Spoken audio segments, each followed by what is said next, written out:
ఓం శ్రీ గణేశాయ నమ. శ్రీ జ్ఞానసరస్వత్యై నమ. శ్రీ గురుభ్యో నమ. శ్రీ మహాగాయత్రీ మాత్రే నమ. శ్రీ మహాగాయత్రీ మాత యూట్యూబ్ ఛానల్కు అందరికీ సాదర స్వాగతం. ఆహ్వానించువారు కాశీవజ్ర సుబ్రహ్మణ్య శర్మ, నిడదవోలు. వైశాఖ పురాణము 24వ అధ్యాయము. వాయుశాపము. శృతదేవుడు శృతకీర్తికి శంఖవ్యాధుల సంవాదమును వివరించుతూ ఇట్లనెను. శంఖముని మాటలను విని కిరాతుడు ఇట్లనెను. స్వామి, విష్ణువును ఉద్దేశించి చేయు ధర్మములు, పూజలు ప్రశస్తములు. వారిలో వైశాఖమాస వ్రత ధర్మాదులు మరింత ప్రశస్తములని చెప్పిరి. బ్రహ్మజ్ఞాని, ఆ విష్ణువు ఎట్టివాడు? అతని లక్షణమేమి? ప్రమాణమేది? అతనికి చెందిన ధర్మములేవి? నీ సేవకుడకు నాకు ఈ విషయములను దయవుంచి చెప్పకూడదును అని శంఖమహాముని ని సవినయముగా అడిగెను. శంఖుడును, కిరాతుడా వినుము చెప్పెదను. శ్రీ మహావిష్ణువు రూపము పాపరహితము, ఆలోచనకందనిది. బ్రహ్మామదులకు దేవతలు, మహాత్ములకు మునుడును తెలుసుకొనజాలనిది. శ్రీ మహావిష్ణువు శక్తి గుణములు సర్వదా సంపూర్ణములు. వేదాతులు ఎరుగని వారు పరబ్రహ్మకు శ్రీమన్నారాయణుని ఎరుగజాలరు. ఇతడు సర్వశక్తి సంపన్నుడు. దేవతలు, ఋషులు, పితృదేవతలు మున్నగువారు ఒక్కొక్క విధమైన శక్తినే కలిగి ఉన్నారు. బలము, జ్ఞానము, సుఖము మున్నగునవి ఉండుటచే సర్వప్రాణులలో మనుష్యుడు ఉత్తముడని ఎరుగబలయును. అట్టి మనుష్యుని కంటే జ్ఞానాదులు ఉండుట వలన రాజు 100 రెట్లు గొప్పవాడు. అట్టి రాజు కంటే మనుష్య గంధర్వులు 100 రెట్లు గొప్పవారు. తత్వాభిమానులకు దేవతలు మనుష్య గంధర్వుల కంటే 100 రెట్లు గొప్పవారని ఎరుగుదుము. అట్టి దేవతల కంటే సప్తర్షులు గొప్పవారు. సప్తర్షుల కంటే అగ్ని, అగ్ని కంటే సూర్యుడు, సూర్యుని కంటే గురువు, గురువు కంటే ప్రాణము, ప్రాణము కంటే ఇంద్రుడు మిక్కిలి గొప్పవారు, బలవంతులు. ఇంద్రుడి కంటే గిరిజాదేవి, ఆమె కంటే జగద్గురువుకు శివుడు, శివుని కంటే మహాదేవియకు బుద్ధి, బుద్ధి కంటే మహాప్రాణము గొప్పవి. అట్టి మహాప్రాణము కంటే గొప్పది లేదు. ఆ ప్రాణమునందే సర్వము ఉన్నది. సర్వము ప్రాణమునందే కూడి ఉన్నది.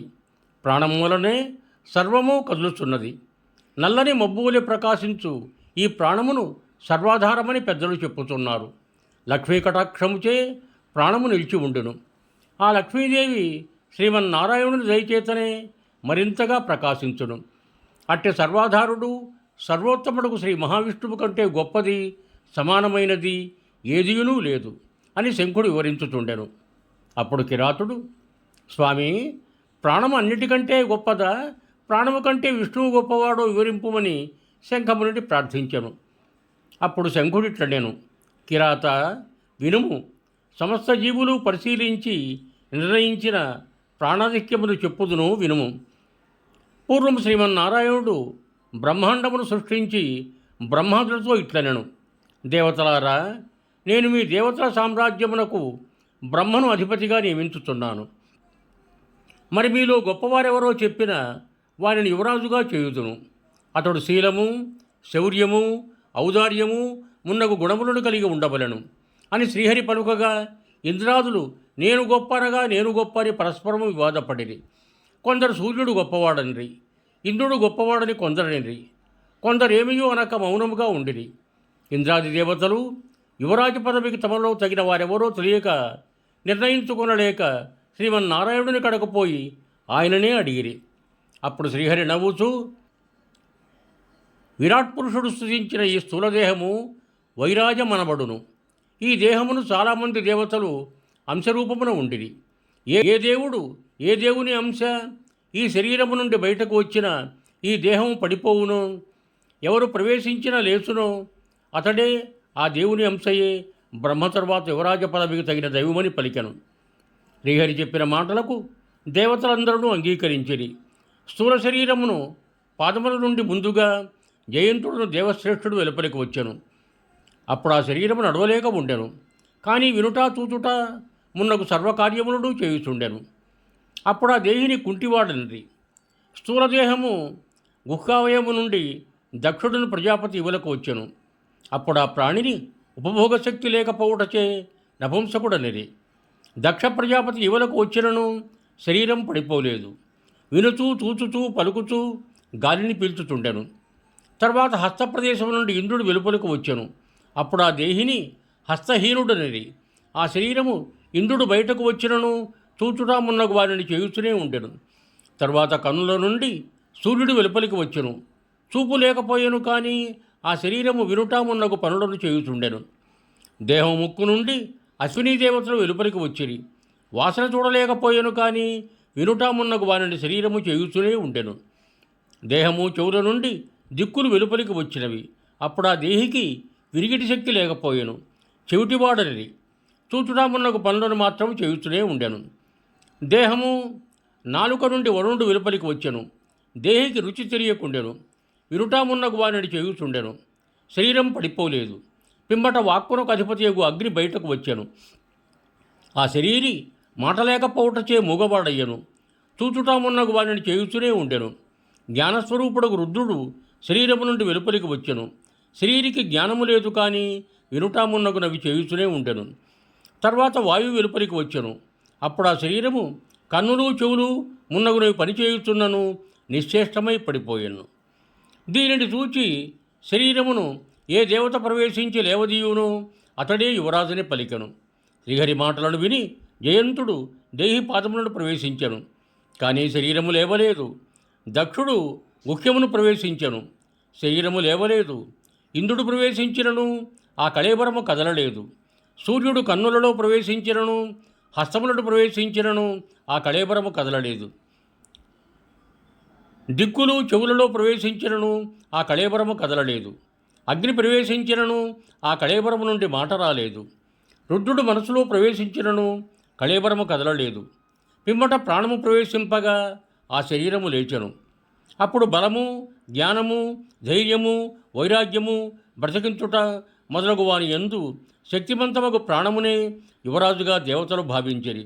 శరీరము జీవించుటకు కారణముకొటచే ప్రాణమే సర్వాధిక్యమనేది.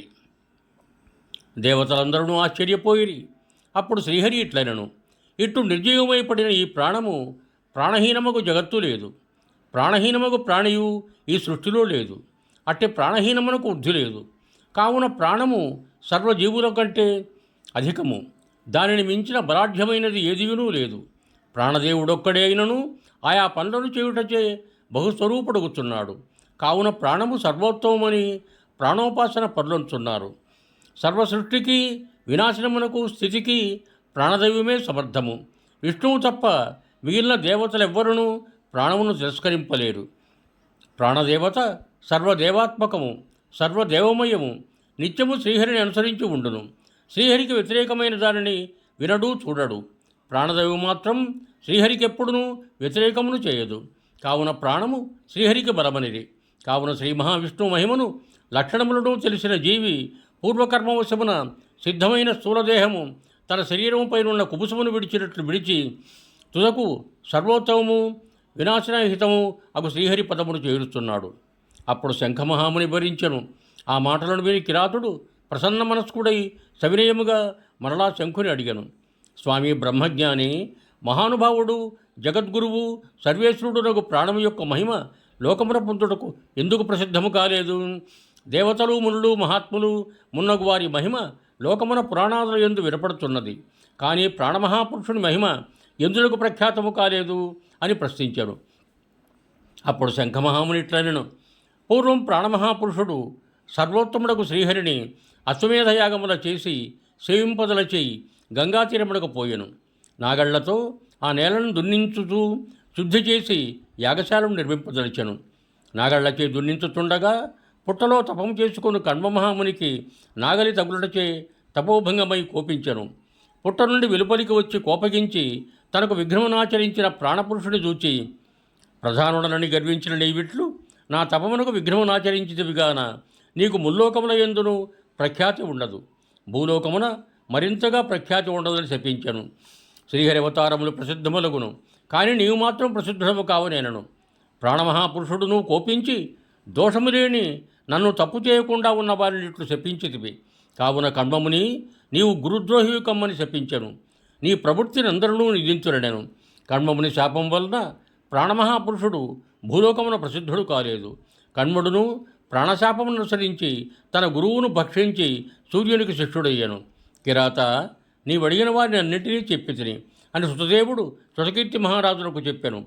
ఈ విషయము నారదుడు అంబరీషునకు వివరించాను. ఇవం భూయాత్ సర్వే జనా సుఖినో భవంతు. ధన్యవాదములు. మీకు నా ఈ వీడియో నచ్చినట్టయితే దయచేసి ఒక లైక్ కొట్టి మీ బంధుమిత్రులకు కూడా నా ఈ వీడియోను షేర్ చేయగలరు. అదేవిధంగా నా ఛానల్ శ్రీ మహాగాయత్రి మాత యూట్యూబ్ ఛానల్ను సబ్స్క్రైబ్ చేయ ప్రార్థన. మరొక్క మారు ధన్యవాదములతో భవదీయుడు కాశీవజుల సుబ్రహ్మణ్య శర్మ, నిడదవోలు, తూర్పుగోదావరి జిల్లా.